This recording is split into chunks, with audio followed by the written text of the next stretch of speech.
We are ill prepared this morning. Ill prepared this morning for this show. But I'm excited because we have Jacek coming back. It's still going to be a good one. It's going to be a great show. We have lots of fun things happening and lots of like not so fun things happening, but Yeah. What would fix me? I was thinking this morning, what would fix me? Number go up? Yeah. and eat the all-time high. Mm. Can you just taste it? Like, wouldn't that be great? You know what? It would fix me. You think it would, but it wouldn't. Probably not. But I think it would make everyone really happy. The class was learning without the teachers. I know they're all saying GM, talk amongst yourselves. Mm-hmm. Yeah, it's I was getting some links open. Adrienne was trying to get her headphones to work. We had things happening. Anyway, what were you going to say? I cut you off. Just it's our Wednesday show and we have Jacek on, so I try to have my hat nearby. But my hat is like this big. I don't have the cute little one that you can just put by your desk, so it's not always like right here. Anyway, I put it away. Ill prepared. Don't read into it. It doesn't mean anything. Read into it. All right. Let's get this party started. We've got a lot of fun things. We've got some news to talk about. Then we have Jacek on at the top of the hour. So let's get our little intro going, and we will be back on the other side of this 41 seconds.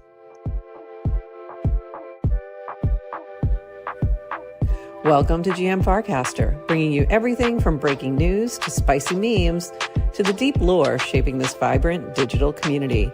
More than just a show, GM Farcaster is your digital third space where the community connects, the stories unfold, and the culture thrives. Whether you're a daily caster or just dropping by, we've got the latest buzz to keep you plugged in. So grab your coffee and let's dive in with your hosts, NounishProf and Adrienne, for another episode of GM Farcaster.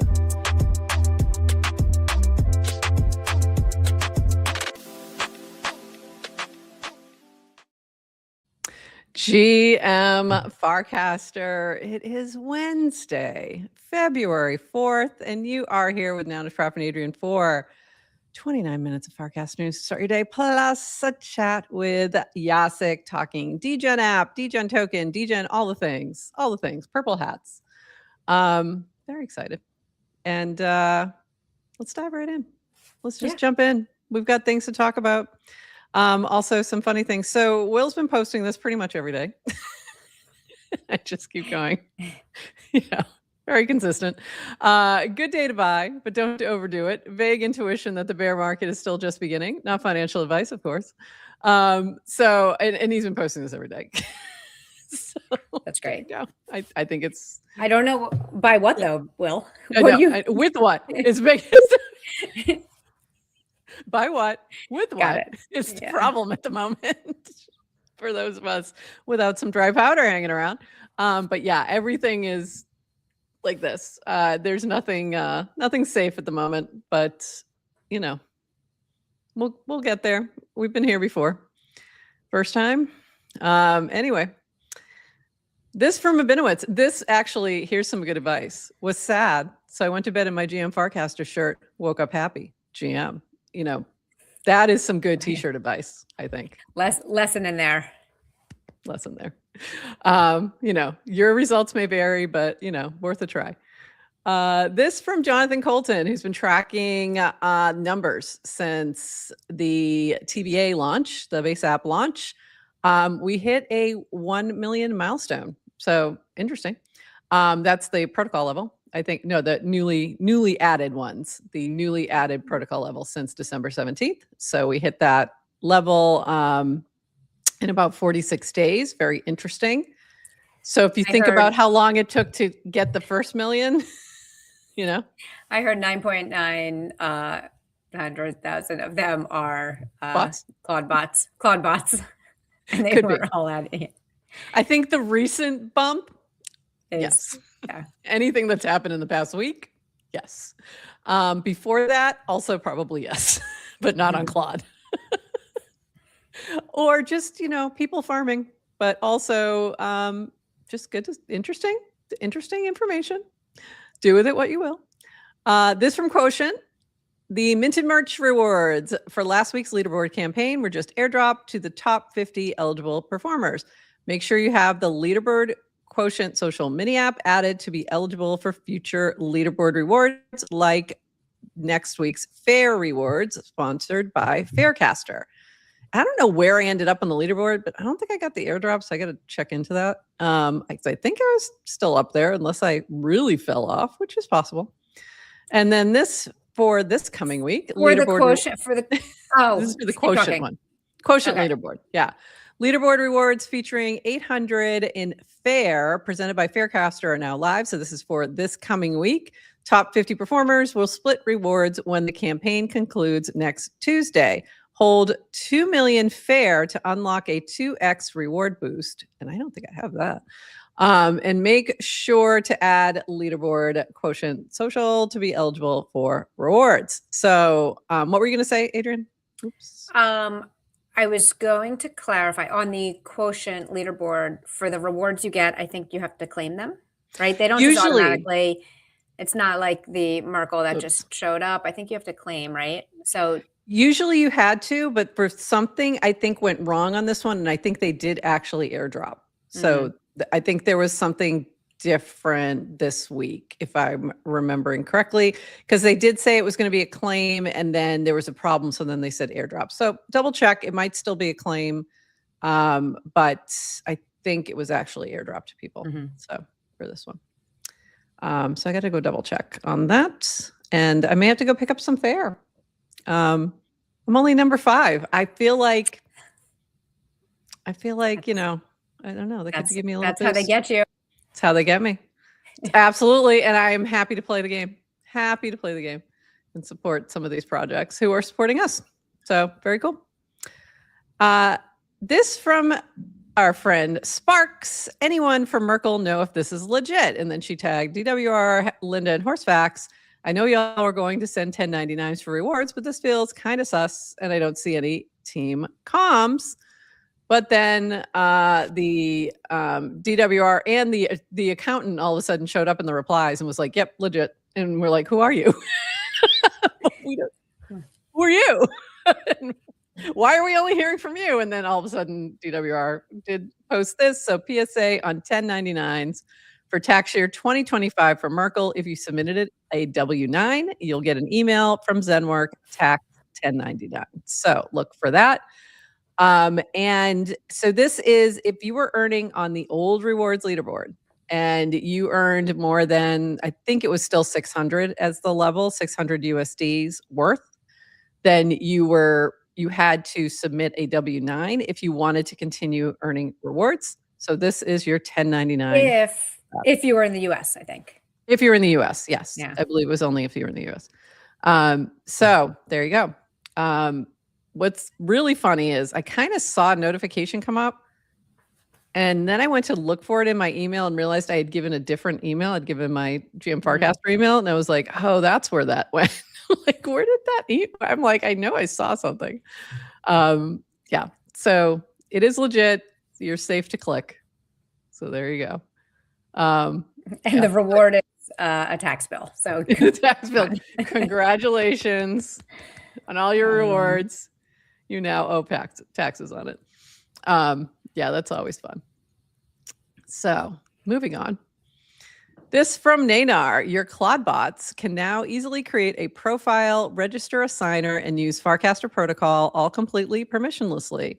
All you need is $1 for the registration cost, and your agent can start doing its thing. Let's see what y'all build. And this was in response to Rish saying this is now a Claude Hub skill to create a new Farcaster profile and write cast fully autonomous. There's a Claude Hub AI that you can click to learn more. You can start the agent off with just $1 USDC or ETH on any major chain, and it will do everything from there. No setup needed. Creates the Farcaster account on chain, makes itself a signer, and uses Nanar nodes with 4x402 payments in the background. Sample account Claude agent. The GitHub repo is here. PRs will welcome. Upvoting the skill is useful. I think I lost the private key for this account already because Claude compacted the conversation. LOL. So it's forever going to be in the state now. What? Okay, I didn't quite get that last comment. Would you like to explain what happened there by any chance? Okay. Okay, so you can use this to create agents. He created a sample one. Okay. So it spun one up. Okay. I guess it's the Farcaster private key. Okay. Like it generated a Farcaster account. The agent is Claude agent. And he doesn't have the key. Claude code generated Claude agent. It created the Farcaster key, but since it's doing its own thing, it didn't preserve the key in a other location. And what happens with Claude is it'll keep context, like, so as you're having conversations, it has these memories, but in order to keep that large context in memory, it's very token expensive because every time you're going back and forth, it has like this much larger memory it has to retain. So very token expensive. So one of the things it will do as you work, as the kind of the token window gets too big, it'll start compressing. It'll be like, okay, let me summarize everything I just did and only pass that context forward in future conversations. So during that compression, the private key for that sample account got lost.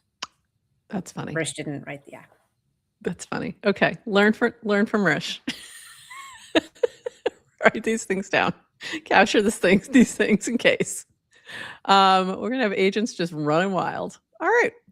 I guess we can always nerf them at the Farcaster level if there's a major problem. Yeah. Like you'd have to make some proof, but okay. Anyway, I'm sorry. I'm just having flash forwarding to like a Terminator situation. All these agents doing kind of like the blockchain work and creating like with private keys. I don't know where they're stored. I don't know how they're stored safely. It's all making me nervous. It's making me a little, and we're going to touch on something in just a minute because there's been some interesting things in other news, but also I'm waiting for the first agent to create their own channel. New channel creation is back. It was borked since Warp's deprecation. Now back on web. Pops up Warplet, uses base USDC instead of Warps. Mobile might take a bit since App Store gets weird crypto payments. Let us know if any issues. So you can do it on the web as of now. He did not answer my question as to whether or not you can still use Warps if you are a Warp millionaire, like somebody I know who was creating channels as a service for a while. Haven't got that answer yet for you. But I didn't even know this. And he is right. Warps are gone from the UI. I can't see my warps. Okay. Well, then maybe you can't. Maybe that's it. Varun said they'd be refunding everyone's warps. I don't know. No one sent me my $1 million to. We shall see. What's interesting, by the way, about channel creation, and I assume it's still the same price. I'm assuming as well, which was 25, right? Yeah, and it was meant to be an annual fee. That's right. And no one has. I mean, they've never once tried to. Why in the world are you even saying that out loud right now? I'm a truth seeker, Prof. Not trying to bury information. If they have forgotten this information, I think we just quietly. Okay. Let's see what happens.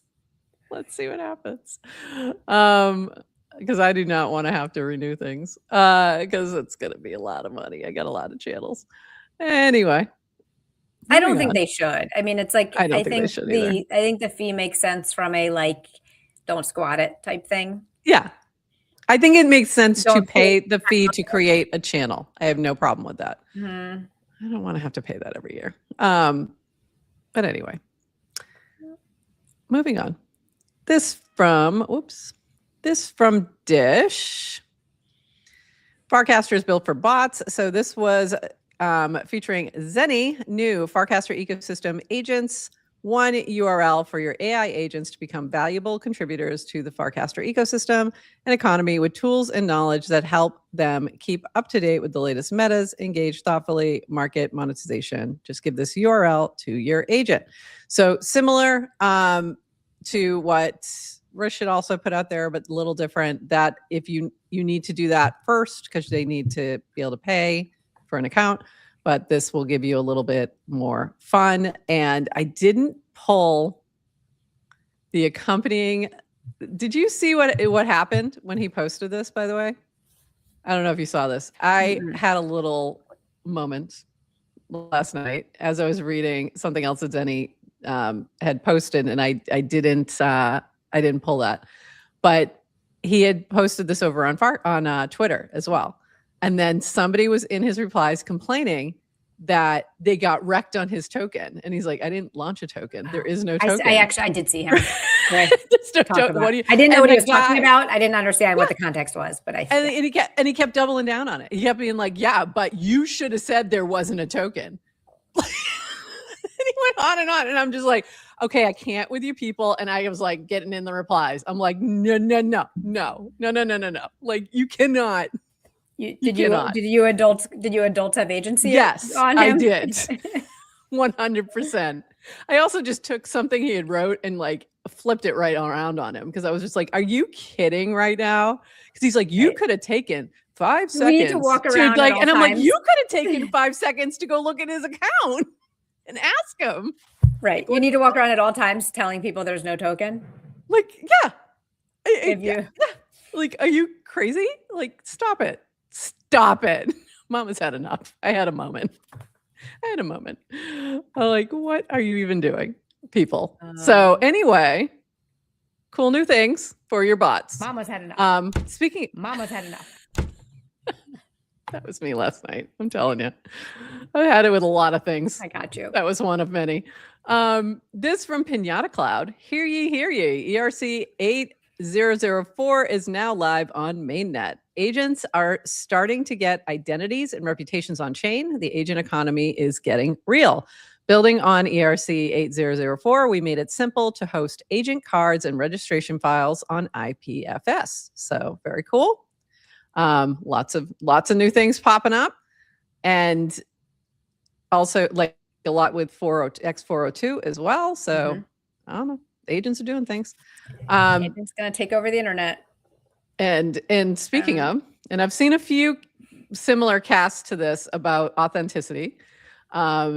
This is from Burr. Lately, I've been trying to focus my replies. In a world where AI is abundantly suffocating us, I want my replies to be authentic. My main focus, humor, providing information or help to OP, quality opinions. Be the reply you want to see in the world. The best way to combat bad content is to provide good content. We need to be more proactive and less reactive. If we wait too long, the robots will already have taken over. And I know I like my bots, but also, yes, but also this. And I don't think about my replies. I'm going to be straight up with you. I don't plan them. I don't think about them. If I see something and I want to comment on it, I comment on it. So it's very much like, off the cuff. And sometimes that shows. Okay. But then that's the recipe for authenticity. Yeah. Right. Like it's just you. Don't overthink it. Great. Yeah. Yeah. You don't have to ask ChatGPT what to say. Just say the thing. Just say it. Don't overthink it. This from Vitalik, and this was, I'm still processing this. I'm still like fully understanding this, but this is interesting. There have recently, and I'm not reading this whole thing because this dude can talk. There have recently been some discussions on the ongoing role of L2s in the Ethereum ecosystem, especially in the face of two facts. L2's progress to stage 2 and secondarily on interop has been far slower and more difficult than originally expected. L1 itself is scaling. Fees are very low and gas limits are projected to increase greatly in 2026. Both of these facts, for their own separate reasons, mean that the original version of L2s and their role in Ethereum no longer makes sense, and we need a new path. Okay. He goes on, recapping vision, talking about what how they're thinking about this, what he would do today if he were an L2. This part I think is important. Identify a value other than scaling. Examples, non-EVM specialized features, VMs around privacy, efficiency specialized around a particular application, truly extreme levels of scaling that even a greatly expanded L1 will not do, a totally different design for non-financial applications, e.g. social identity, AI, ultra-low latency, and other sequencing properties, maybe built-in oracles or decentralized dispute resolution or other non-computationally verifiable features. Be stage 1 at the minimum. Otherwise, you really are just separate L1 with a bridge, and you should just call yourself that. If you're doing things with ETH or other Ethereum issued assets, support maximum interoperability with Ethereum, though this will differ for each one. What if you're not EVM or even not financial? So it goes on to talk about roll-ups and the whole thing. If you want to learn more, dive in. This took me a little by surprise. And I think it's important if you are fairly new here and you missed sort of some of this stuff. Ethereum gas was prohibitive for like doing anything at scale. Like you just couldn't. Even just payments if you were trying to bring this to a consumer product and do payments, it was not going to happen. Like you couldn't do it. So that's where the L2s came in to provide that space. This also took pressure off the L1. So automatically the gas prices on Ethereum L1 got better, but also they've made some additional transformations over the past couple of years. So this is going back to when, ETH was still proof of work, very expensive. That was part of it. And then moving on to that it still was prohibitive for a long time. And it still can be. You get a rush and it's same thing still happens now. And take it from somebody who has tried to go vote on things in a DAO that's on a mainnet and has been like $100 to vote. No, I don't think so. Yeah, that's not going to happen. $100 to vote to send $50 to someone. No. Yeah. Sorry. Yeah, we're not doing that. Yeah, no. So there were very good reasons why that was the initial use case, but it's interesting to see what he's thinking about. So I'm curious to see where this goes. And yeah. So did you have any thoughts on that? That was I didn't no. I was listen, it may not have taken other people by surprise if you've been following along. Yeah. I found it surprising, but also just I think I found it surprising, but then I probably shouldn't have. You know what I mean? Right. Like it was like, oh yeah, okay. It was kind of that thing. Base is saying that it doesn't affect what they've been doing. They've already been thinking like that. Okay. I also started to think about what we were talking about with Matthew Fox the other day and like how they're doing their own app chain that's going to be very specific just to them. It's not going to be something anyone else can use, but it's something because nothing else is fully meeting their needs right now. And sometimes the traffic on those chains are what limits what they can do. So I think we'll see a lot more of that now that it's easier to do that. You know what I mean? It's not as cost prohibitive as it may have been. So I think Yes to Crypto is a little behind catching up because and that's why you're happy. Yes to Crypto and Zala as well. Yeah. I think I need some new merch. We gotta, you know what? I was talking with Cat Cartel on that note. Speaking of, I got my Warpy shirt on, about doing like another capsule collection and working with her on some designs. And then they had some other stuff they were moving and things. So we'll circle back to that and see if we can get some fresh new things that don't just come from my brain. Okay, I see Jacek down in our green room. I have a couple more quick things and then I'm going to bring him up. This from Emily. I don't know if you saw this, but Polymarket is opening up their first free grocery store in New York City. After months of planning, we're excited to announce the Polymarket is coming to New York City, New York's first free grocery store. We signed the lease and we donated $1 million to Food Bank for NYC, an organization that changes how our city responds to hunger. And there's a pretty long thread over on Twitter. This is very interesting. A lot of people thought they were copying Kalshi, but apparently it was the other way around. Kalshi did like a one-time kind of a thing, like a pop-up kind of thing. This was something I guess it had been in the works for quite a while. So Interesting. yeah. Right. But And it just goes to show like who takes the news cycle. Like if Kalshi comes out first, everyone's like, oh, you. Oh, you copied.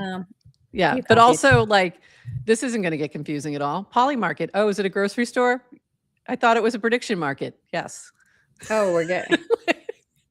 Yeah, that's not going to be confusing at all. I have feelings about all of this. That what are your feelings? Go ahead, share them while I pull up some new links.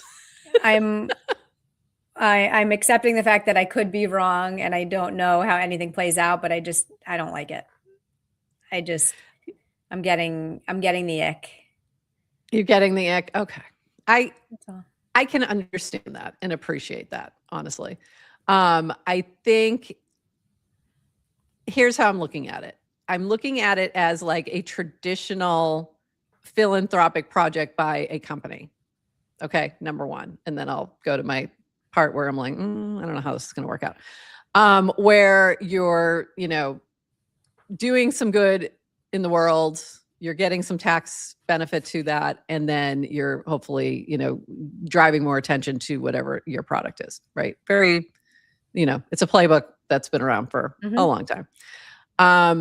But also I saw some interesting discussion about do we now have poly market on the poly market? Meaning like, can I say, I bet $15 that nobody's going to buy me 4 kiwis at I saw that. Poly Market, it was very clever. or something like that. It was that. very clever. And I was like, oh, that's interesting. And I hadn't thought about that aspect of it. You could kind of see some of that happening. I'm assuming somewhere in there, maybe there's screens with like what's happening in the world. I think it's too early to know if this is a net positive or a net negative. So, but hey, if people, people who are struggling with food insecurity get fed, I'm okay. Like I really am. So that's where I'm at with it. Yeah. That's where I'm at with it at the moment. Even if it comes from companies that prey on people's gambling addictions. That's cool. Yeah. So, there's some of that. but I'm kind of with you too of like, okay, there's like, it's companies will make money. Good. People are hungry. Good. Yeah. And it's like, I don't know. I don't So I think it's too soon to make a full judgment on that. So, in my opinion, doesn't matter anyway. So carry on, carry on, people. But hold on. Let's okay, let's stick to local news. We'll stick to local news. Let's talk Degen. But hold on one second. I need to get my hat on before. So disappointed in myself. I am very disappointed in you that you didn't have your hat handy. All right, so let's bring up Jacek and chat about Degen. Welcome, Jacek, back to GM Farcaster. Hey, what's going on? We're so excited to have you back. And you're in a new role. Yeah. Congratulations. Yes. Hold on, I have to share one of the things that you had posted that was absolutely adorable. The blockchain for babies. So you are a new dad. Congratulations. Very exciting. And this was one of the gifts you got, and I loved it. It was so cute. Yeah, the front end and back end dev, they bought us that, so it's cool. It's very, very cute. And how are you doing with it all? It's been, so I definitely, my brain is not like 100% here right now, but it's good.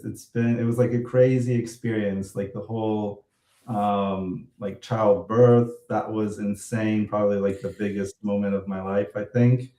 And then it's just been a lot of emotions, like positive ones, and also just a lot of like sleepless nights.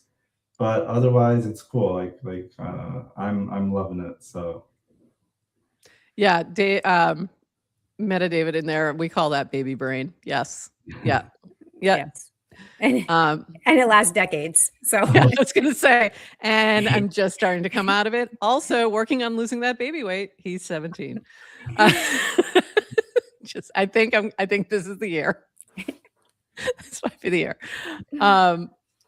And yeah, it's it's going to be the thing that obviously has the largest impact on your life. But Yeah, I think I heard somebody, well, there's a CEO of this Polish company, and he was saying that you should either start a startup or a company before you have a baby, or like once the kids way like, after. Yeah. yeah. Yeah, it's really hard to like basically be a founder, and especially since I don't have like a co-founder. So like for Dan and Varun, like that was like for anybody that has a co-founder, that's like a really great place to be because you can lean on that person. But I'm okay with it. Like it's going cool. It's going okay. And it's also a learning experience. Like you just have to you learn as you go. Like you can read every single freaking book on the planet and only maybe like 10% will actually be relevant to your child because they're all different. Yeah, I feel like what people have told me is that every kid's totally different. Yeah, so I guess we'll see. We're just kind of right now. I mean, she's just kind of sleeping, eating, pooping. So That's I feel it. like 2 That's weeks. what they do. Yeah, there's not much happening for the first like month or so. That's pretty much it. Okay. But they're growing every day. It's exciting. And then once they start like interacting and smiling and all that, that's when it gets fun. Yeah. Actually, my favorite years were like 5 to 12. Okay. Those are my favorite years because they're just fun. There's just a lot to do. 2's kind of fun, but then it's also very hard. Like 5 to 12 is just a little easier. Like they're just a little bit easier to wrangle.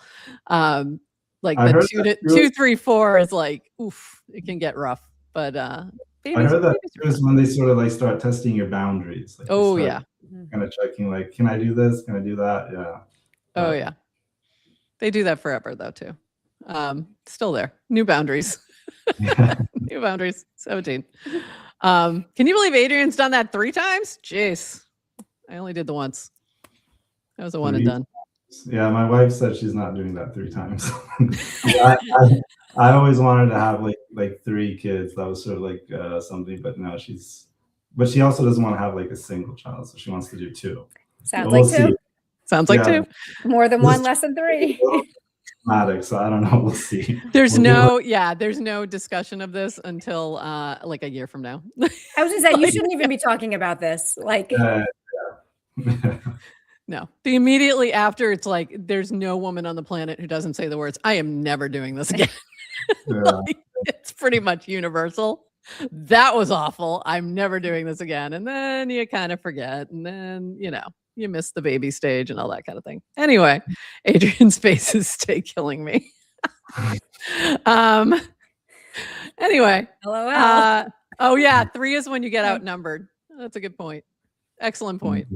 2 is manageable. You each can take 1. Lots of parents in the chat. The other thing is, when you're ready, dive into the parenting channel. Like there's some gold in there, and also like throw things out. You've got a lot of people on Farcaster with fairly young kids who might be just like a couple of years ahead of you in some of this stuff. So there's a lot. So I would definitely, and I see people commenting on things anytime somebody posts. So lots of people to lean on. There's the Dadcaster channel, and so I've been Dadcaster. Yeah. I didn't even know there was a Dadcaster. I just knew about the parenting one. I think that's what it's called. I'm pretty sure that's what it is. I think Justin is in there. Justin on a few other people. Oh, that's a good one. Yeah. Yeah, definitely lean on those folks. Anyway, okay, moving on. Let's talk about some Degen, because no matter what, the hat stays on, right? And I think I saw that in the chat somewhere as well. Where the heck was that? There we go. Thank you. There it is. The hat stays on. So we've had a lot go on with Degen lately. We haven't had you on for a little bit. It's probably been it might be a year. Might even be a year or so. Because we've had you on a couple times over the years. And since then, we've had the new Degen app that's launched. And you've been working on that. And let's start there for folks who may not know what it, and it's now open to everyone, right? It's not, is it still invite only, or we're wide open, right? Yeah, it's wide open, but it's iOS only for now. Okay. And that, because this was from a couple months ago. But I wanted to, like, I just really liked the video, so I wanted to throw that out there. So you've also made some recent changes, or some, whoops, not that one, some updates to, well, I guess even while you've been out, there's been some updates happening while you've been taking some time away. So here's some recent additions or things you've shipped. This week in the Degen app, we shipped polymarket discussions via FIP2, post casts and replies on markets, longer casts for Farcaster Pro, new following followers profile view, skip email on sign up, faster feeds, and quicker loads. So very cool. Let's talk about, let me back up just a smidge and just talk about what is the Degen app and what's the sort of the goal in creating this Farcaster client. Yeah, so I think you sort of just said it. The Degen app is a Farcaster client. We sort of want to give back to the ecosystem.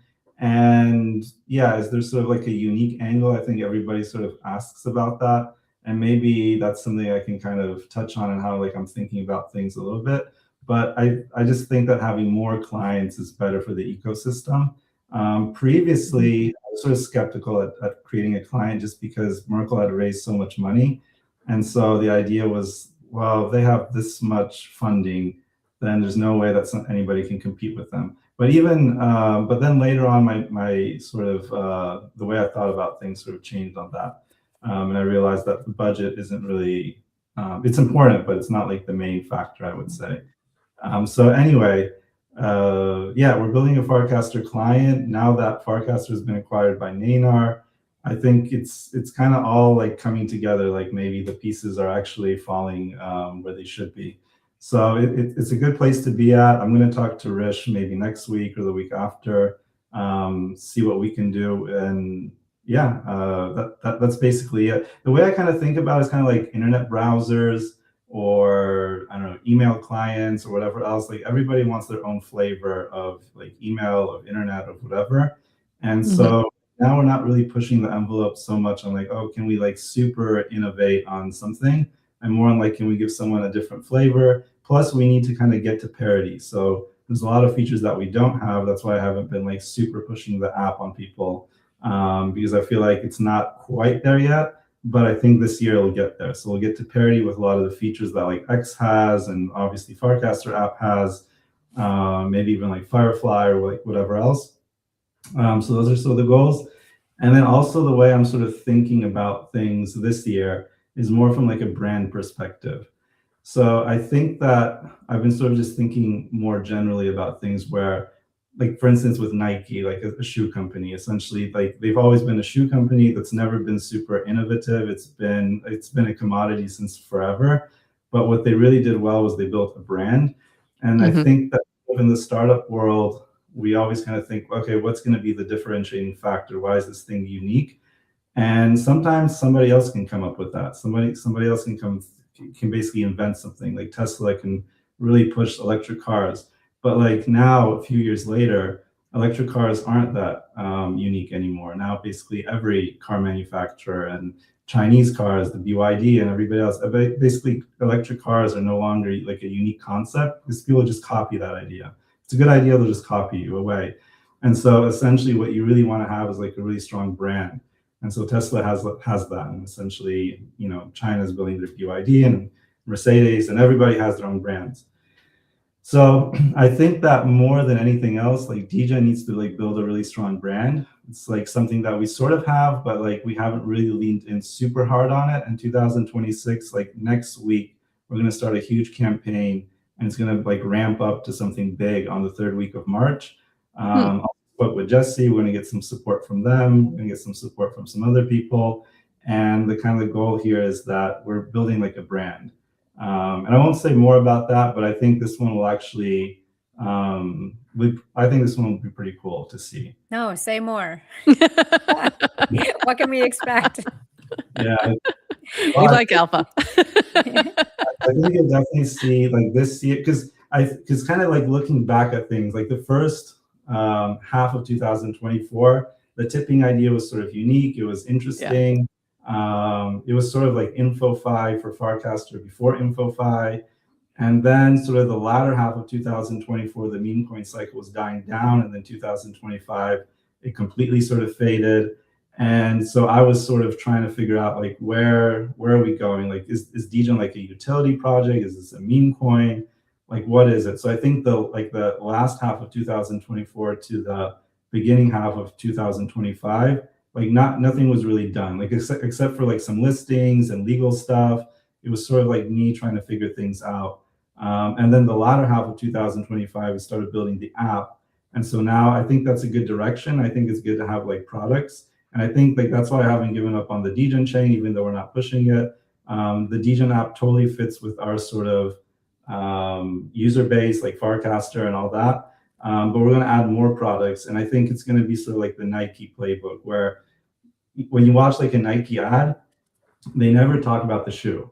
They never talk about like, oh, this shoe is great because it has like these kind of soles, or because like these shoelaces, I don't know, are 10 times more durable than those. Like you never, like you don't talk about the shoe. You talk about the brand and the values. And so they obviously tie themselves to athletics. And so then you go and buy the shoe. And so with Degen, I kind of want to do the same thing. I want this to be sort of like a big brand. And then we have like products underneath, like a whole suite of products.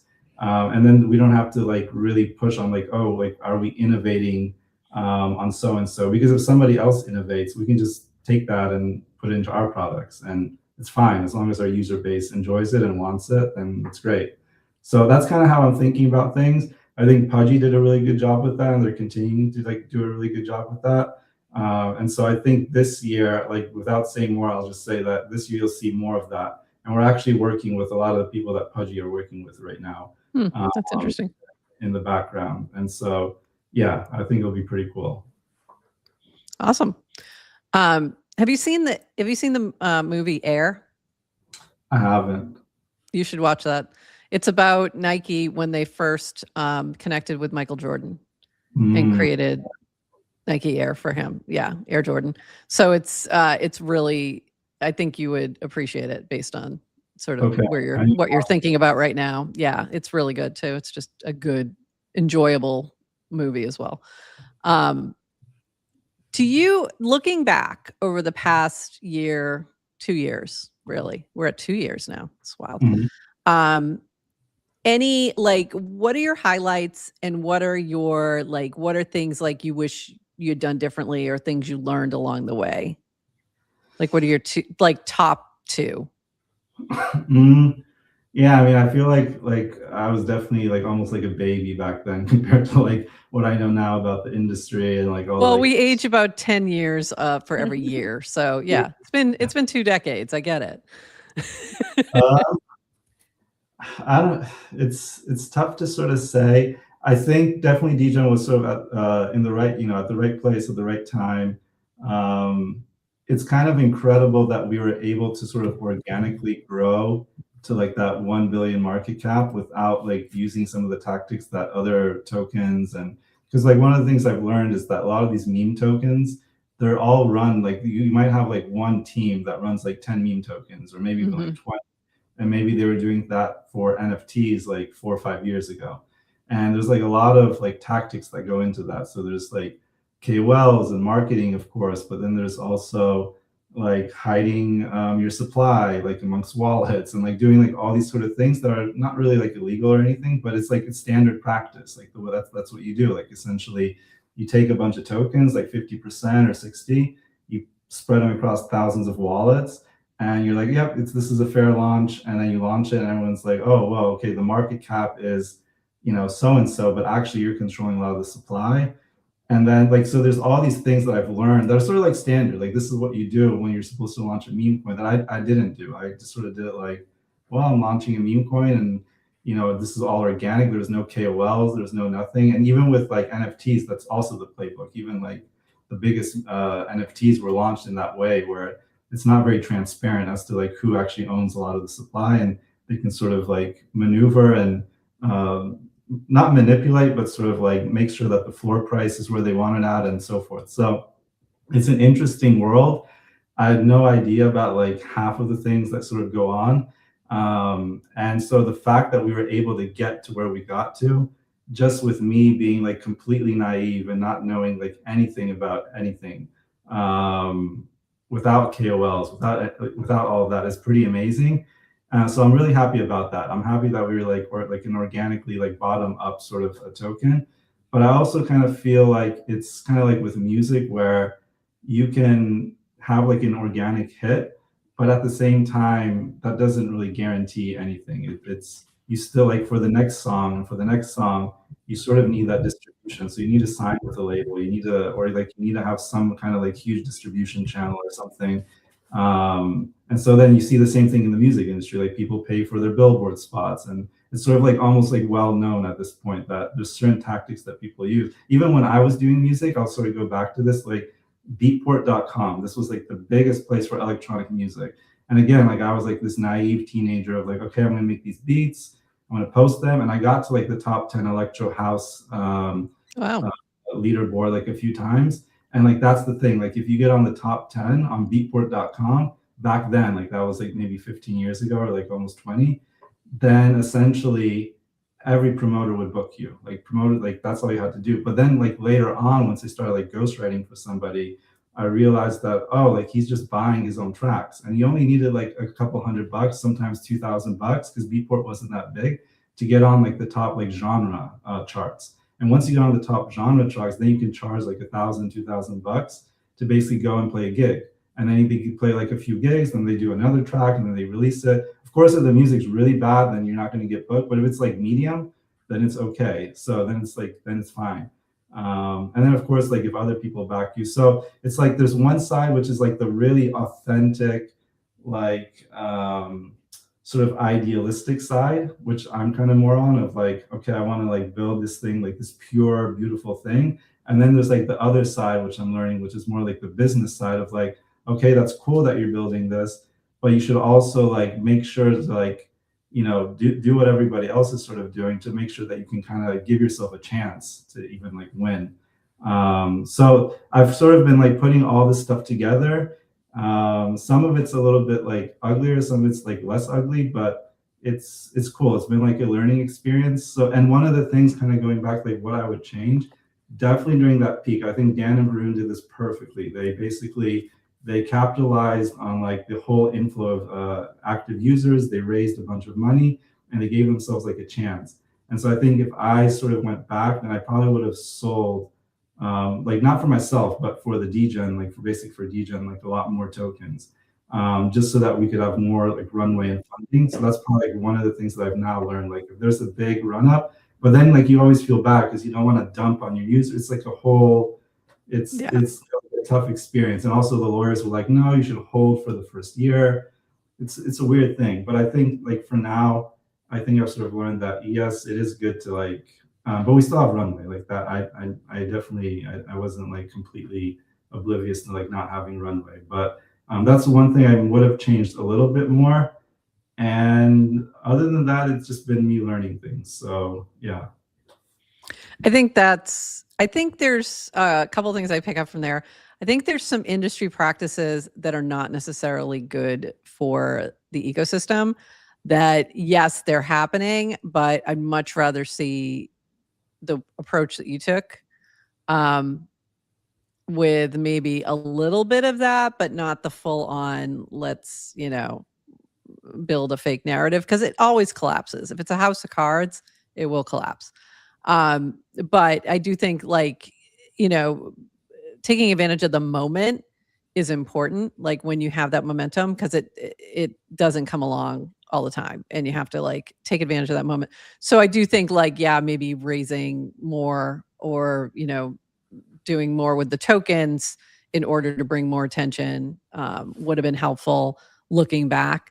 The other thing is like, yeah, it is impressive that without all that, how far Degen got. It really did. Like super impressive. And I think that speaks a lot to the community.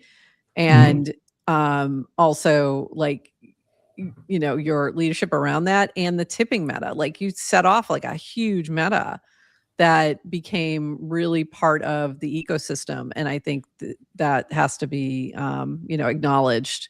I wish maybe there had been a little bit more support from especially like Mucky Mucks, I'll just say that, to help support it at that time. But, what are you going to do? So, Well, yeah, I think there's a lot of cool things that came out of it. Like, first of all, there was sort of like this InfoFi, before InfoFi idea. And I don't know if like Kaido or anybody else sort of saw that or not, but I think that sort of was part of it too. Another thing was like supporting creators. And then we kind of saw like Zora pivot to like, okay, let's do creator coins and things like that. But of course, like people have done that before. It's been like Friendtech and all those people, but I feel like that was also a little bit of part of that. And then you also had like, let's do things on the timeline. So essentially, let's tip on the timeline. Right. And you sort of had Clanker essentially come out with like AI agent, and Banker as well, which I think probably, I don't know if they're like super inspired by that, but for sure there's like, it had all of those elements, which I think was like very cool. Like looking back, I didn't realize a lot of that. And I agree. I think like the industry practices should be a lot more transparent and a lot better. Yeah. But then there wouldn't be like this discussion of like having to like use certain tactics or like whatever to even like have a chance, like a fighting chance. But I think there's also a difference between like straight up marketing, like you're working with different media folks and that is totally normal, fine, and has to be disclosed.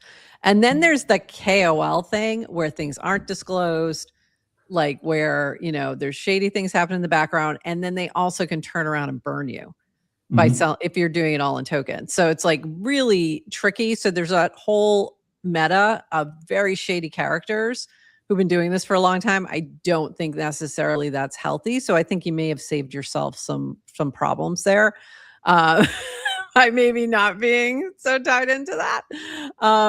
So I think it's a tricky thing to balance for sure. But there's some like shady, KOL is such a bad term too. Because usually they don't have much knowledge whatsoever. So like, so I think you have to be careful. It's just it's like a weird place to be in. And I was gonna say something I totally forgot. It's the dad brain that's kicking in, or the baby brain. It's the lack of sleep. Yes, we understand. Lack of sleep will do that to you. But I kind of wish that users would demand a little bit more from projects, because it does. I'm not sure how much is. Yeah, I don't know. Like I feel like if users demanded, like, okay, I actually want to see, like, I want to see more transparency, because we're on the blockchain, like privacy, other than like a few privacy tokens, for the most part, you can basically be very transparent without like even putting any effort into it. So it would be cool if users sort of demanded that. Like, I actually want to see like where, like TGE, like where did like the actual funds go? Like maybe there's a platform that can show you information about that or something. Who are the founders? Like why are these founders like pseudonymous? Like, do I actually trust them?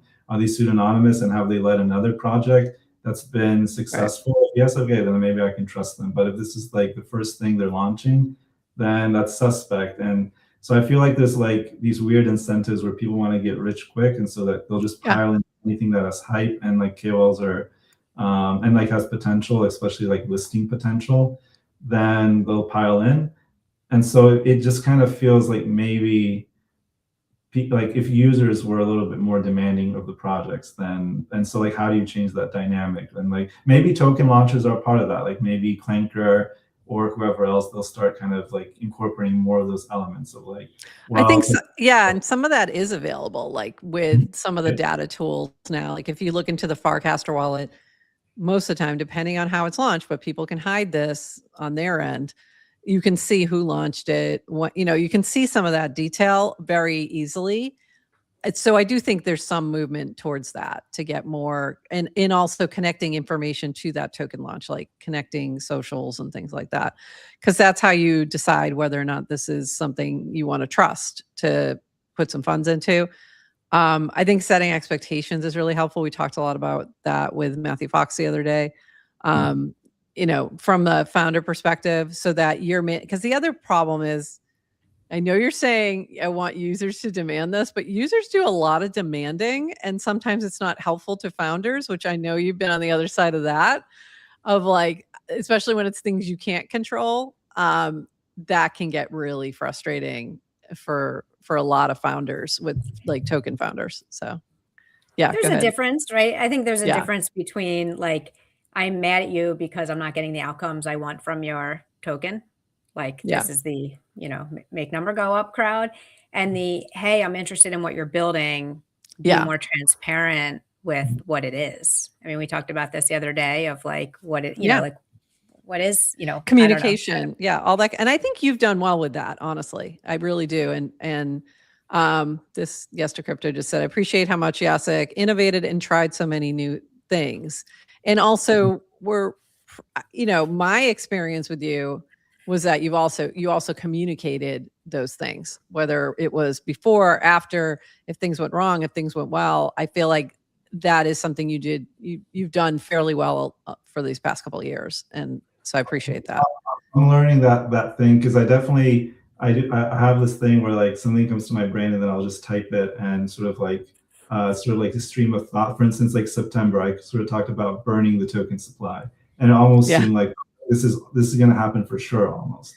But it was more of like, well, but I also changed my opinion. So essentially I put it out there, but then I got a lot of inbounds, and so I was like, well, okay, so that maybe that's useful. I mean, that by taking that action, you got some information from your users too, by like communicating that. I think it is, and so I like to do that so I get feedback. But at the same time, now Degen is like, it's still a big community, and people actually take what I say seriously. So then they sort of assume that, okay, this is happening, and then they sort of don't read the next thing, and so then it becomes like very confusing. I feel like communication can be, it's gone a lot better. Like we have a copy person. So now it's not just like stream of thoughts. Well, it is stream of thoughts for me on Farcaster and for my personal Twitter, but for like the actual like Degen account, it's much more structured. And definitely in terms of, what you said with Matthew Fox, of like people being very demanding and like not getting the outcomes they want, especially in terms of price. I do think that's still like a failure point of Degen to some degree, because I think that of course there's always going to be those people. And that's why like this year I really want to focus on the brand, because I would rather people be excited about being part of this community. And of course there's always going to be the speculators, but those people aren't like the true, like the actual like diehards. And I think that Degen needs more diehards. Like Yes to Crypto, he's been around, like you, Nounish, you're wearing the hat. So like we have people in the community that actually like enjoy the community, but then also like how can we make the brand stronger so that we can bring like other people in, and so that it becomes less about like, okay, did the Degen app bring in X amount of revenue or X amount of users or something, and more about like, okay, this is something I want to be a part of. This is something cool. Going back to like the Nike experience of like, I just want to wear Nike. Like I can wear a white T-shirt from any other brand, but just having that little logo is cool, and it kind of makes me feel like whatever, like whatever that feeling is, but it makes you kind of feel like you're part of that athletic community, or I don't know, like it's like a better feeling. So I'd like Degen to work on that a little bit more. And then the products, I mean, like building a client, that's like a long-term thing. So I think Farcaster, I don't know how long they built their mobile app for. It's been like 3 years maybe, because the Farcaster's been around for like 5. 4 probably, yeah. So it's like a longer term thing. So, and even now with clients, I feel like when you look at like Twitter or Blue Sky or Truth Social, they're all sort of clones of each other. In a way, some people say, oh, well, Farcaster might be a little bit of that too. Of course, with like the finance aspect and like the crypto rails. And it does feel like it's almost like a brand thing at a certain point. Like having like Twitter-esque platform isn't super innovative any now. It's more about like, well, I identify with Truth Social for some reason. Then you go there. Or I identify with Jack Dorsey, so you go. I think he's part of the Blue Sky thing, so you go there. Or like, oh, Elon's cool, so I'll stay with Twitter. And so it's a little bit, yes, there are the network effects, and they're super powerful because they were unique at the beginning and people stayed. But it's also about like the brand, and so I think that is like an important thing. Even with operating systems, like back in the day, I think people would say that IBM had a pretty strong DOS operating system, and then Microsoft wasn't that great, like the DOS but they did a lot of things that were great, like interoperability and things like that between IBM and DOS and things like that. They also made it kind of easy to distribute for free, even though that wasn't maybe the intention, but maybe it was. but there's like a lot of things they did. And then like eventually now Microsoft is this big thing, but it wasn't maybe super innovative. Like I would say, even like with Microsoft Word, there was like a bunch of, there was like WordPerfect, there was a bunch of other word processors that were, yeah. I mean, there is Holy like, crap, I forgot about that.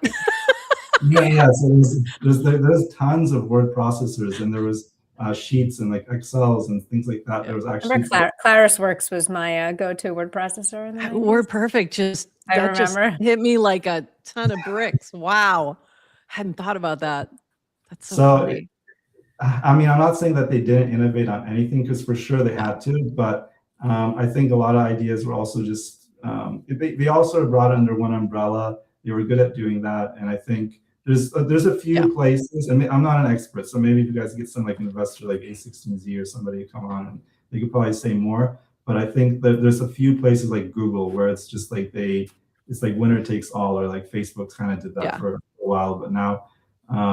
But with some other places, it's not like that. Like with more commoditized things. So, and the brand becomes. You're right, and the brand becomes the differentiator.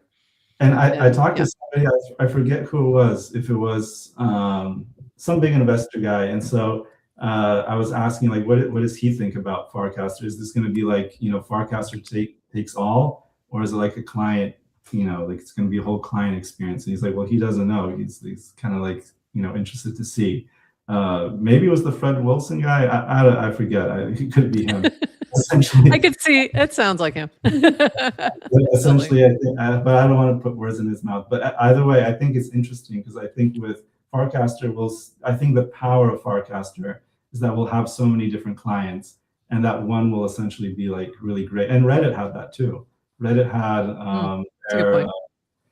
they acquired their mobile client. They bought it. They bought that team out, and now they still have a few different clients. So, yeah. Anyway, Adrienne, I know you had a question percolating there. Go ahead. So many questions. I keep writing them down. When do I? No, I wanted to ask Jacek about if you were to describe like the Degen brand, like so someone who may not be as familiar with all of the history. It's like, what does it mean to be Degen, or do you have thoughts on that? Because I'll tell you why. I think right now for 2026, I kind of want to tie it to like dream big. So essentially, the actual Web3 Degen culture, it seems like it's very counterculture. It's kind of like skateboarding in a sense was maybe when I was growing up. So it's something where you are a Degen, you're sort of in the trenches, you're trading, you have this like alter ego.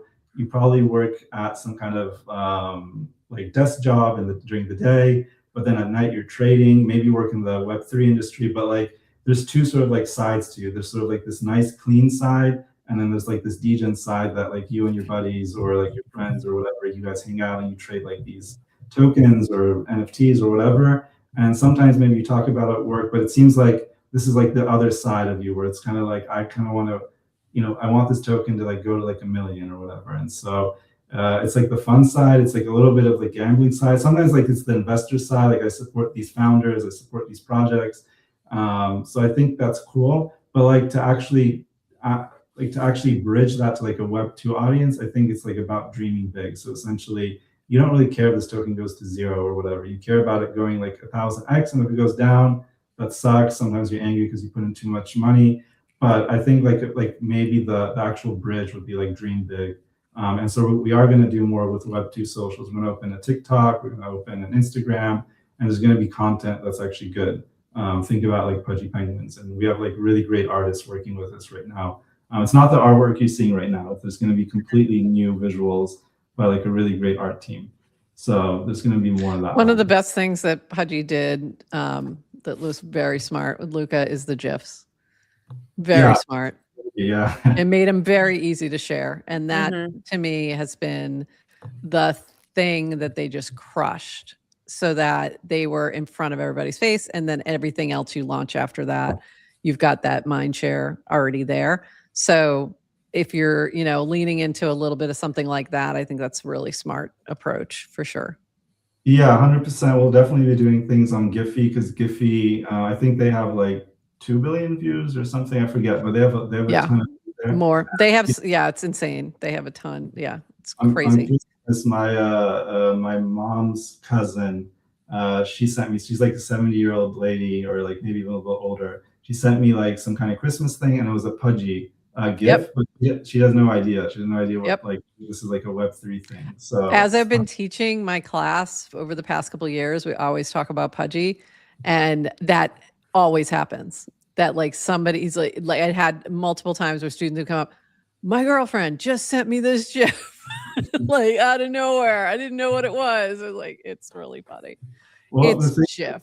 I will never say GIF. Stop it, Cindy Otak. You know better. Well, the thing about Pudgy is that they actually have like diehard people, so they really know how to like Lucas set this up at the beginning. Like, it's not about like, do you actually own, like, they do have like a whale chat and stuff like that. If you own 250K of like NFTs or tokens, you can join it. But there's actually another chat that Luca has with like diehard Pudgy people, and you don't have to own a single token. Because some people have like $10 worth of tokens, but they've been diehard since like the beginning. There's like kids in there that just they love Pudgy, and they've just been shouting from rooftops. Exactly. And so yeah, there you go. Like I don't think you can't see. Like, these are the kids right over here. The kids are in the room with us. Yeah, the kids, like there is an insane amount of Pudgy things right over here, like in my house. So this is just one that was very close and handy. Can I give Jacek some flowers? Yeah. Because I'm reminded back 2 years ago when the Degen airdrop came, and I was like, who's Jacek? Why would I get Degen? I don't care about any of this. Not interested. And it was Jack, I think J4. He's like, yeah, Jacek. I think it was, we were on with J4CK, Jack. And he was like, yeah, Jacek is a dev. He's like an OG Farcaster builder. He's a dev. He's trying things like, and I was like, oh, I want to support Farcaster devs. I'll get into Degen. Cool.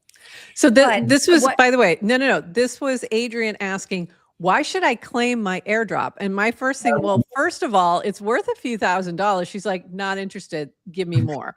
Like that was just like free money is not. I just not enough. Try but again. I was like, oh, okay. Well, there's a dev who's behind it. Cool. Because listen, whatever. Anyway, but I just want to say now it's been kind of 2 years, and I think you had the blessing and the curse of like launching so high so fast, right? Like, so it's like you start with a win. It's like, oh, where do you go from there? It's like how do you keep repeating it? And I think Yes to Crypto brought up kind of all the things you've innovated on over the years and keep trying. And I just think you could have easily been like, hey guys, Degen didn't work. We're trying something new, and launch a new token and kind of build on that. But you didn't. And just hearing you talk, and this is why I like these conversations. Like I want to, because even when you talk about the brand, ultimately, like I think a lot of this comes from the top in terms of like values and branding. And you really just have to be able to kind of be willing to keep trying things, but sticking with Degen, I think is, I don't know. I find it impressive, or just at least I have a lot of respect for you as a builder. And I think kind of like that builder ethos comes through. So well, thank I you. personally think it's cool. I can't speak for anyone else, but this is, like let people hear your words and they can decide. But I think it's really cool. No, thank you. And it's definitely been brutal, like a 98% drawdown or whatever. Like even Lucas had a 95% drawdown once, and he's like, man, this is brutal. Like even with Toshi, I talked to some of the other meme coins, it definitely hits you. But at the same time, like the community is great. I think we have like a really solid thing, and I think we just have to get through this cycle, which is kind of sucky right now. And I always work with that mentality. I always work with the mentality that 2024 was great. And I knew that this wasn't gonna, like, even Nick from One Confirmation, Nick Tomeno was like, your community's gonna probably like turn on you at one point, and like all this kind of stuff. And it's kind of like gearing me up for like, it's not always gonna be this rosy.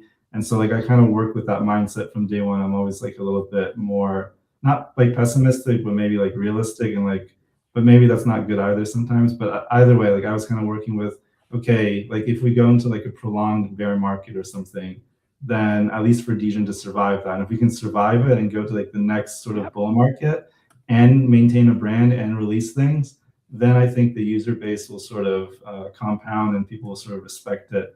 And we'll see if that happens. I hope that, I don't know, we'll see like a huge like bull market this year, but maybe like in another year or two or something, maybe we kind of bounce back. But I think of it like Doge as well. In terms of community, in terms of brand, Doge, the coin, to be clear.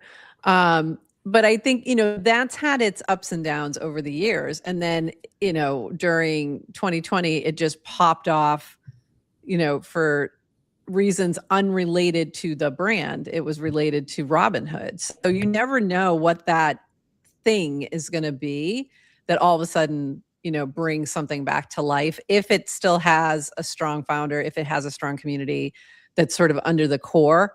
So I don't think, I think there's some coins, they're going to be ephemeral. They're going to come and go, and that's fine. Like sometimes they're not meant to, be around forever. They might have a purpose for a short period of time, but the other ones that have like something substantive underneath them, yeah, you just have to survive. Like survival is the key. I also For think that, sure. like, incentives aren't that well aligned, and so essentially, well, incentives are aligned in like such a way that it's super easy to just extract and leave. And so the Yeah. same way I probably could have just left in 2024 and been like, I'm done, and been pretty well off. I think it's like easy to basically do that. So essentially, I think you see that, like, for instance, I think about like Blur and Blast, like those were like being set up for a while. And like what happened to Pac-Man? Like I spoke with him once and then like try to contact him again, and like what happened Gone. there? Such a great, it's still a good product, like Blur. Okay, I would never say that was a good product. I think that Blur? destroyed NFTs, literally destroyed, partially responsible for destroying nouns. Like I can get into that. Like that's a whole other discussion. So I have a lot of problems with the way they approached things. And that's exactly what they did. Came in, extracted like crazy, and then pieced out. It was like, see ya, I got mine. So yeah, don't be that. Don't be a Pac-Man. No, definitely. I think for Blur, the part that I like was like the pro trading feature, and then I think OpenSea has OpenSea Pro now. So I think that's cool. But yeah, maybe the whole like leaderboards and like I don't know exactly. I wasn't deep into it. The farming of their points was the problem. The way in which the incentives that they set up created so many issues. So that was what I take issue with, but that's a whole other episode. Agree. Adrienne, what else do you got for Jacek before we let him get back to maybe catching some sleep or something before the baby wakes up again? Let's just hit some of the questions from the chat. I wanted to get this one. Oh, go ahead. I want to get this one too. Oh, it's probably the same one. Go ahead. Is it Zal's? Yes. Okay. If you guys couldn't tell, Prof and I just kept hitting the same button, and one of us would put it on and the other would take it off multiple times. Jacek, how do people connect with you if they want to dive deeper in support of the Degen ecosystem? The best way to connect is honestly, I should probably say Farcaster, but actually it's the Telegram Degen Army channel, just because it's like a group chat and we're all in there and I respond to it all the time.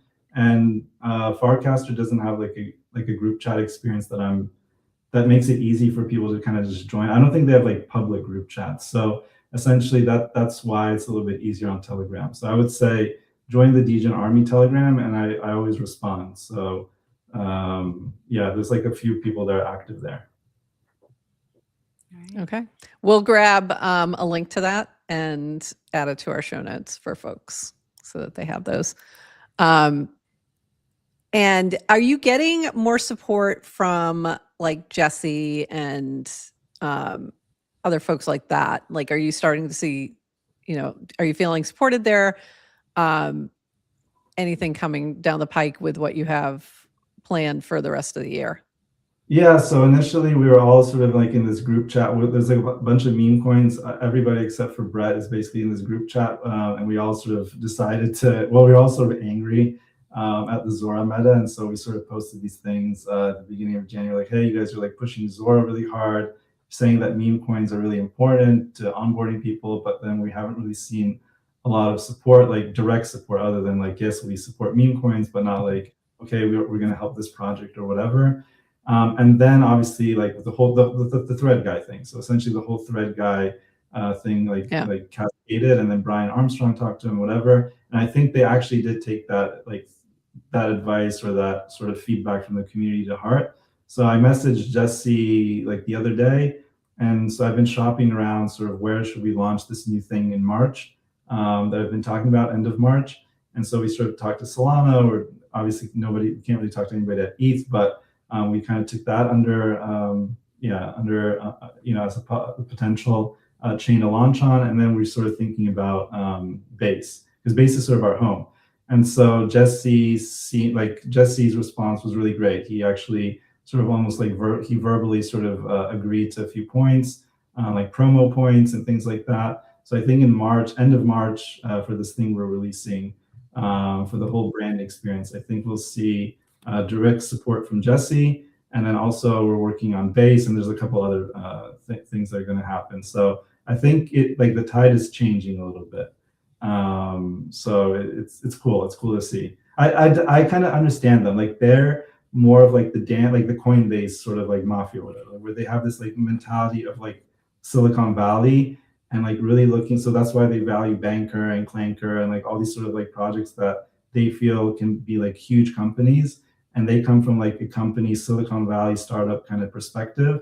And so they say they like memes, but it always seems to be like, it's not where their heart's at. Like they don't really see like, oh, this isn't like a company. This isn't like a thing. And so it's like, how can we also show them that no, Pudgy Penguins, like for instance, is a company and they're running things, but it's not like a startup. It's not the typical thing you see. So I think it's like from one side, from the meme side, showing them no, like what is the actual value prop and that we can build a business, and it's not just like air and that they're promoting a token that will go to zero.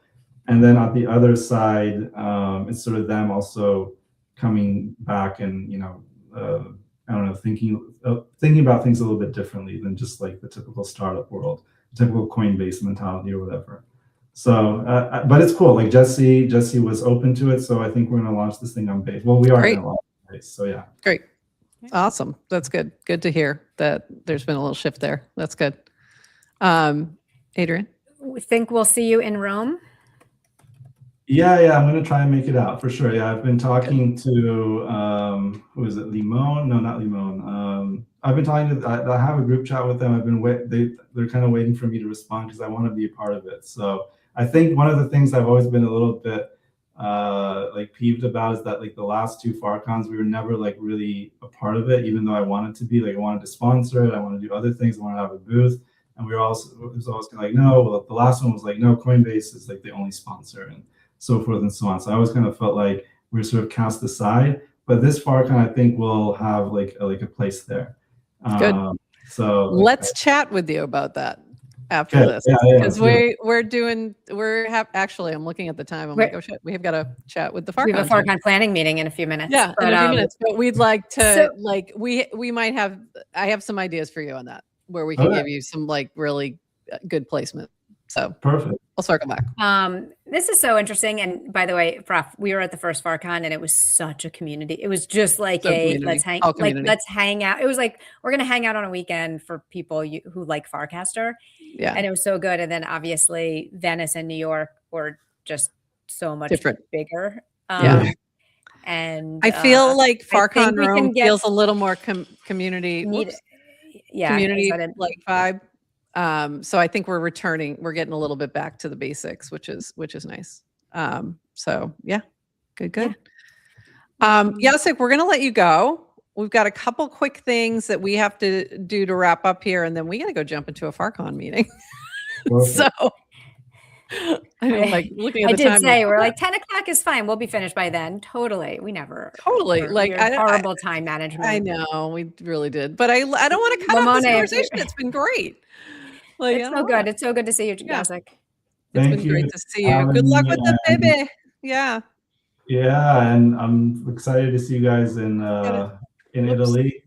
Oof, the hat fell off. How dare it? I know. There we go.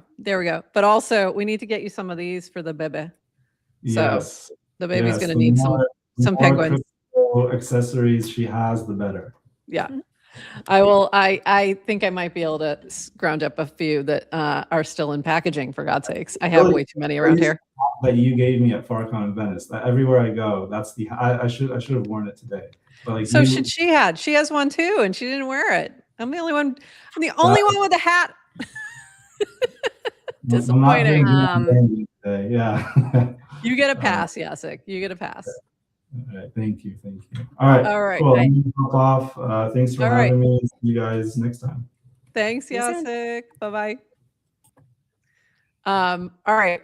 Really quick. Really quick. Just because I want to point out a couple quick things. The baby does not need a Labubu, but you know what it does? If it does have a Labubu, I have a Pudgy Penguin cover for said Labubu that I've done nothing with because I don't have any Labubus. Good. You're always wearing your top hat. All right. Really quick. Let me just grab a couple quick things because we are not going to be on again until Tuesday. We are off on Friday. We'll be on Tuesday with the one and only, yes, finally, Emily Jr. is going to be joining us to chat about DRB. Very excited. Couple quick things that were in our builders building area. Fred Wilson had posted our portfolio company, XMTP, is taking an approach to office space I really like. Instead of being fully remote, entirely one office, they're opening a network of workspaces for themselves and their ecosystem of builders. So if you are building on XMTP, please go check this out because they have an opportunity for you to join as a member and be able to use their spaces. So very cool. Oh, I did pull that. Oh, so, and I just wanted to mention this. So be careful out there. This was my banker wallet got drained and I still don't know how, despite a long investigation. Okay, his long investigation was not long enough. Somebody else investigated and realized that it was his setup because he shared his API and it was all over the place and it was not good. OPSEC. So what I would suggest is if you're running a Claude bot, you're going to be connecting it to Banker, anything else, go take a look at this so that you understand this mistake and this error. And also, if you're doing these sorts of things, maybe don't blame somebody else before you fully understand what you did. Just a thought there. But also, I think this was really interesting to understand exactly what happened because when we're dealing with all these new integrations and all of this, it's important to understand that. Also, I saw something else, but I didn't fully vet it regarding the APIs getting exposed and people's information getting exposed. So just be super careful out there if you're building with bots. Lastly, I'm going to leave you with this. This was from our friend Push, who does our clipping, app coin, art coin, builder coin, creator coin, product coin, meme coin. Now, if you remove the word coin, you'll easily see what's the only valuable thing about them. Kind of love that. Adrienne, anything else before we sign off? And can you shoot a message to Lamoni and let them know? I'm doing that right now. I'll be right there. I didn't even realize the time was flying. I just all of a sudden was like, oh, crap. What time is it? As soon as he mentioned Farcon, I'm like, oh, we have to go somewhere. When giveaway? What giveaway? There are no giveaways. We love you. There's no giveaway. We love you. We've done it once or twice. We did a Dev, I don't think we had Dev Connect tickets to give away. I think that was the only giveaway we've ever done. And we tend to give things to our BFFs when we see you in person. Yeah, that too. We do that at Farcon, at conferences and things like that. One other thing, I did see some chatter in the chat about you banning people, and I'm like, I don't think she's ever banned anyone. And if she ever did ban somebody in a channel, like it was probably our fault. No, I actually think so. Duxander, who I think is also DuckFax, who is who I actually was unlocking a memory. There was a time when I forget, and I can't even remember it because I want to put it in the back. But do you remember when it was like there was an explosion on Farcaster, and it might have been post Degen. And everyone jumping into Farcaster channel and doing engagement farming and posting pictures. Yes, because they were earning Degen. That's what it was. They got a boost. Oh, it was a Degen. That's what it was. You got a boost if you were posting in there. And then people were posting things that were completely irrelevant. Yeah, we had that was when channels were kind of becoming, and I was one of the moderators and Ivy, and we're trying to you got a reward. Yes, it was nice. Yes. Yes. That whoever, So it may have been Jacek trying to promote Jasek's reason for Farcaster. doing it was because he wanted to support some of the communities that were, important in the channels that were important on Farcaster and drive attention to them. It went bad. That's what it was. Okay. Yeah. Yes. You can't be. Yeah. Hilarious for doesn't have anyone to that be kind of scared. power. Hilarious that anyone's ever scared of this space. I mean, come on.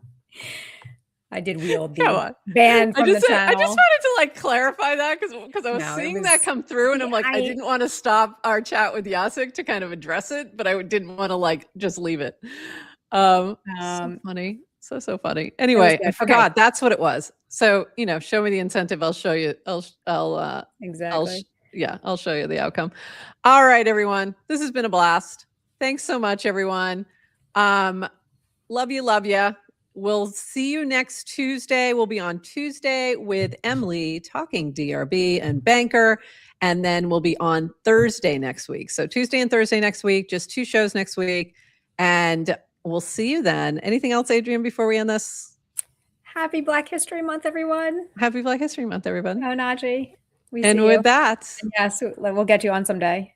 Yes. And with that, everyone, bye-bye. Thanks for joining us for this episode of GM Farcaster. And thank you to all our partners and HyperSub supporters bringing this episode to you. Follow the GM Farcaster channel for all the latest updates and add our mini app on Farcaster and the base app. Until next time, bye-bye.